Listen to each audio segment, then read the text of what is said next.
Alle armi contro il Covid si aggiunge anche l'Evusheld, anticorpo monoclonale di ultima generazione prodotto da AstraZeneca, da qualche giorno in possesso anche all'azienda ospedale Università di Padova. Durata copertura circa 6 mesi, farmaco considerato preventivo a lunga durata d'azione. Data la sua particolare composizione, può essere utile per tutte quelle persone non vaccinabili o per quelle in cui il vaccino potrebbe risultare scarsamente efficace, non in grado quindi di generare un'adeguata risposta immunitaria. Per i super fragili quindi si aprono due possibilità per evitare ospedalizzazioni. La prima prevede la scelta di aderire alla somministrazione della quarta dose, al via dal 1° marzo anche in Veneto, 3.190 i potenziali interessati tra i pazienti dell'ospedale di Padova, a cui si aggiunge solo, per chi attualmente non si sia ancora vaccinato, la possibilità di ricorrere al Nuvaxovid, il quarto vaccino approvato AIFA che sfrutta la proteina spike della SARS-CoV-2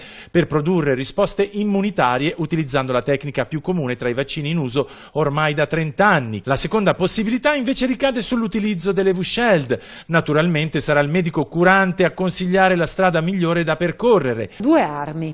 Una che è quella del vaccino, importante, i pazienti che hanno già fatto la terza dose e da più di 120 giorni possono fare una quarta dose e dopo questa quarta dose si vedrà se ci sarà una buona risposta anticorpale. Nel caso non ci fosse invece nessuna risposta anticorpale, i pazienti possono anche usufruire di una nuova opzione terapeutica che è quella della somministrazione di un farmaco, di un cocktail di monoclonali che danno al soggetto questa carica di anticorpi che gli permette di difendersi dal virus.